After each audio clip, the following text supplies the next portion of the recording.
waaw defe naa weddi dégg bokk si wala gis parce que defe naa ne bu fekkente ne journal yi ak journaliste yi fi nekk yor seeni këru yéenekaay ak seeni këru télévision defatuñ seen liggéey lu may seen liggéey mooy diaboliser ñi nga xam ne dañoo ànd ak nguur gi fi nekk te ñu yoree seen ay TikTok yoree seeni matériel ñoom itam dañuy jóg jël seen place ba ñu waroon a def ñuy xamal nit ñi li nga xamante ni moom la état di liggéey parce que dafa jaadu askan wi xam lan la état di def ñu ngi si réalisation yu mag wante ñoom dañ ko bëgg a nëbb tëgg si seen tànk mu mel ni état bi ba mu fi ñëwee ba léegi amul benn pexe dafa taxaw rek jaaxle xamul fu muy teg tànkam ay temps sama dégg ay nit naan waaw ñoo xam ne mosu ñoo yor état ay yow mosoo yor benn entreprise lu may yow impôt rek nga nekkoon nan ngay mën a doxalee état mais ñii ñu ngi doxale état si nu mu waree parce que fi ñu war a commencé foofu nañ commencé zéro nañ commencé si mbay mi si ndox mi si lan ci lépp loo xamante ni mooy suuf si ñu jël ko yéwénal ko ñi nga xamante ni ñoo ko war a moom ñoo si war a liggéey parce que suuf mooy liggéey am réew suuf mooy liggéey am réew si nga mën a bay si nga mën a dëkk si nga mën a samp ay usine si nga mën a def yëpp ñi fi nekkoon nag dañoo jëloon suuf soosu si di ko jaay di si baana di si ami milliards loolu nañ ko doon doyee ñii nag jël suuf si delloowaat ko askan wi ne askan wi dem leen ngeen liggéey seen suuf am loo leen dundee dem leen ngeen liggéey seen suuf am foo leen dëkk dem leen ngeen liggéey seen suuf tabax seeni usine dem leen ngeen liggéey seen suuf ngeen am lépp loo xamante ni seeni njaboot war na am ay dëkkuwaay yoo xamante ni dootuñ sonn si ay luyaas ñii lii nañ def waaw lii ñu ne nag léegi ñii ñoom liggéey kon ñanay liggéey bu fekkee ñii liggéey ñan ñooy liggéey xanaa du ñi nga xamante ni dañ doon maq suuf si tey ñi fi jàpp ñëpp ñan lañ tey bu saar bay ñu jàpp mbaan ngee ñax nga xamante ni ñu ngi fa ubbi tey jii chambre froide bu 15000 tonnes ñaata la fa jël 8000 hectares la fa jël te 8000 hectares yooyu da koy delloowaat parce que doomu mbaan ya fa nekk dañuy bay lu ñu dundee suuf si kenn jagalewu ko benn askan suufu Sénégal c'est pour les Sénégalais du pour benn askan du pour benn xeet du pour benn kii wante askanu Sénégal ñoo ko moom képp koo xamante ni da nga see am droit dañ la ko war a jox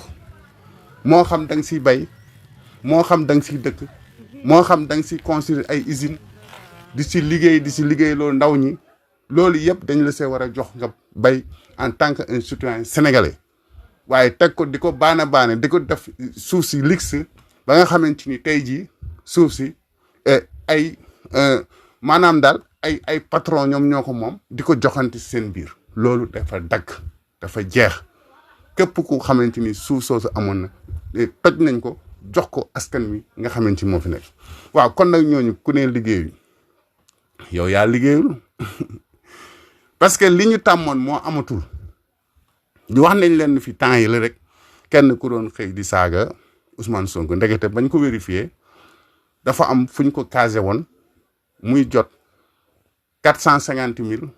par weer si téléphone am danaan 15 rek le premier bu jot wala c'est le 22 bu jot rek téléphone ne keek mu xool gis 450 000 du liggéey xëyul gont biñ ko dakkalee nag mu commencé di saaga mais ñooñu ñoom ñoo fi nekk ñii di wax du dox yëpp doxul ak réew mi dafa métteeg nit ñi ñu ngi dàq liggéeykat yan nañuy dàq mooy genre yooyu ñu jëloon ñu leen di fay seen saa yu weer dee ñu wiiral leen seen li nga xamante moom mooy salaire te xamuñu fa ñuy liggéeyee sax xamuñ ko parce que dañoo jege Marième Faye Sall wala dañoo jege Macky Sall wala dañoo jege Amadou Sall wala dañoo jege Mansour Faye loolu moo leen ko may ñooñu nañ dakkal seen ay liggéey ñu takk nag rajo yi nag di wax ak ñi nga xamante ni dañ doon jot ay sukkaru koor xam ngeen jamono yi daan ngeen dégg sukkaru koor yi gauche et droite naan imaam yi ñu ngi dem palais pour ndogu ji nga dégg bu ñu ndogoo ba pare ñu ne waaw jox nañ leen sukkaru koor 50 millions nangam pour les imams da ngay gis sañu génn si biti xeex yi commencé waaw dañ ngeen dégg fii nii ñu ne leen mbër yi dañuy dem xaw ma mbër yi nekk en activité ñu ngi leen di recevoir dem temps yi daaw boobu Macky Sall mu ngi fi mbër yi nekk en activité demoon nañ ñu recevoir leen ñaata lañ leen fa jox 60 millions suukaru koor waaw léeg-léeg ñu ne la les grands griots du Sénégal dem nañ ñu recevoir leen jox leen suukaru koor 50 millions léeg-léeg nga dégg ñu ne waaw les collectivités aada yeeg cosaan yi dem nañ ñoom itam ñu recevoir leen jox nañ leen noonu nañ doon pàccee alalu réew mi te ki koy def day bëgg ñooñu di leen bàyyi xel pour si ay électoral ak itam pour que lépp loo xamante ni def na ko ñooñu bañ see wax looloo taxoon Macky Sall di ko def loolu nag moo amatul léegi waaw loolu nag bu amatul nag ña doon jot loolu nag danañ wax ne dëkk bi neexul dëkk bi naxare na xaalis amul nangam ak nangam parce que suukaru koor yu mel noonu amatul waaw fii jubal ak jubanti moo am waaw kon tey jii lii nga xamante ni moom moo fi am ñooñu di wax yëpp neexul parce que dañ daan jot suukaru koor parce que dañ daan jot ay mbaxus parce que dañoo amoon salaire di tëdd muy dox loolu amatul kon nag du mën a dox si ñoom tey jii la réew mi gën a dox tey la réew mi gën a am avenir pour yaakaaru ëllëg tey jii la askan wi gën a taxaw pour liggéey ànd ak Diomaye ak Sonko développer Sénégal total nga xamante ni développement durable lay doon muy yokkute gu sax dàkk waxoon naa leen ko te gis ngeen ko kon ñu bàyyi ki nga xamante ni itam mooy Aly Ndiaye xam ngeen ne Aly Ndiaye moom nekkul xaritu état bi songoon na fi gars yi ba sonn ci làmb yi rek bañ tëjal ko làmb yi kon moom opérateur économie la wax na en tant que opérateur économique li mu gis ci ñii di liggéey ñu ñëwaat. population bi mu mën ko jënd loolu ñu wax ci dund bi tam mun naa la ko confirmer ceeb moom ci fan yu néew prix bi dafay gën a wàcc parce que wàcc na ba pare parce que bu fekkee dañu dem ci wàllu ceeb état bi daf ko fixé woon à 375 francs le kilogramme tey boo demee ci marché bi le riz coûte moins cher que li état bi waxoon sax les commerçants ak les importateurs sont en train de vendre moins cher kon donc loolu effort yi état bi def moo tax loolu ñu mun ko am fi ñu fixé woon prix bi ñu ngi jaay lu gën a yomb loolu. soo demee ci suukar aussi ils ont fait des efforts extraordinaires ba tax na tey le sucre importé coûte moins cher qu'avant loolu lépp effort la yoo xam ne état bi mi ngi koy def def nañ ko ci dëwlin def ko ci ceeb def ko ci farine def ko ci ceeb te produits yooyu mooy les produits de première nécessité donc nañu jàpp ni vraiment état bu bees bi def na ay efforts yu am solo renoncer à beaucoup de taxes gis nga li état bi jëy jàppal ni tey ku lekk ceeb boo lekk bu nekk état bi gàddul na la ci lu mat 100 francs presque par kilo suukar boo jënd li état bi wàññi tey boo ko doon équivalence yow kilo suukar boo jënd presque état bi participer ni ci 100 francs par kilo liitaru dëwlin boo jënd tey état bi participer na ci renoncer ay taxes ba presque jàppal ni da ngeen ko séddoo sax foo jënd 1000 francs su état bi rocci woon loxoom 2000 francs nga koy jëndee te loolu c'est des efforts à saluer daanu nag dajul suuf mais gars yi ñu ngi def des efforts surtout si li ñuy war a lekk ak naan def nañ ci effort yu mag a mag a mag qui permet aujourd'hui à la population ñu mën a atténuer les charges yi nga xam ne mooy les charges ménagères.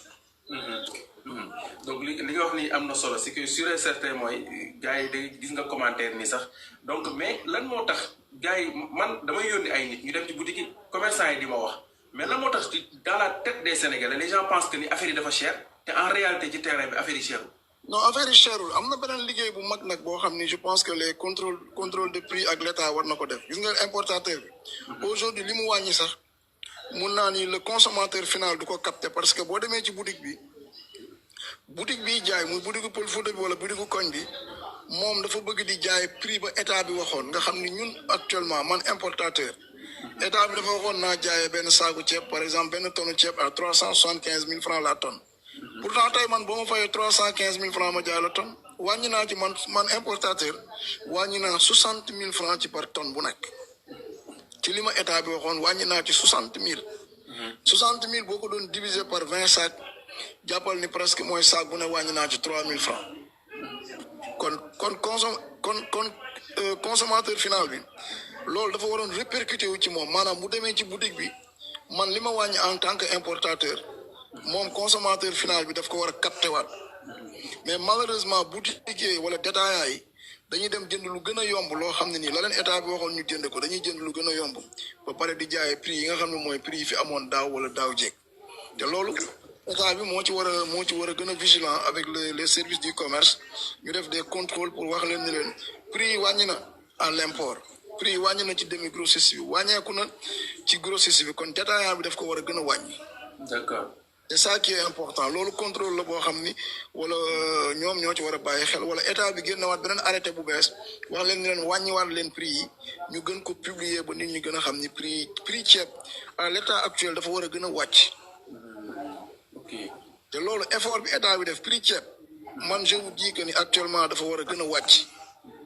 ndax ñun mu la defaloon calcul bi gën a simple li may wax nii. parce que dama lay jox benn calcul état bi dafa waxoon ñun nañuy jaay caaku ceeb 18 750 loolu la waxoon ñun ñu koy jaayee 18 750 le riz non parfumé tey man le riz non parfumé par exemple ma jox la benn exemple man maa ngi koy jaayee 15 750. ok xam nga man saaku ceeb bi mën naa ko jaayee grossiste bi 15 750. 15 750 laa koy jaayee man te état baa ngi waxoon man ma jaayee ko. par exemple 375 000 divisé par 20 pour wax la ni la temps je fais un petit calcul rek divisé par 20 état bi 18 000 et quelque la waxoon man naa ko jaayee te man maa ngi koy jaayee 15 000 et quelque. waaw def naa dégg ngeen Aly Ndiaye nag kenn du wax ne dañ koy ger parce que moom defe naa ne ay milliards am la yor nekk homme d'affaires te gannaaru kenn nenu ko.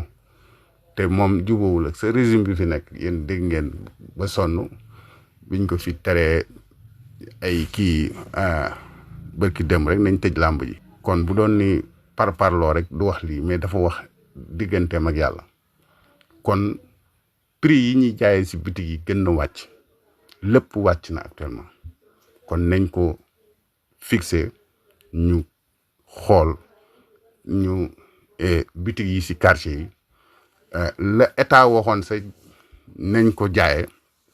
gën naa wàcc léegi kon mu ngi noonu kon nag lii mooy wane ne solution bi ñuy woote toujours solution bi am na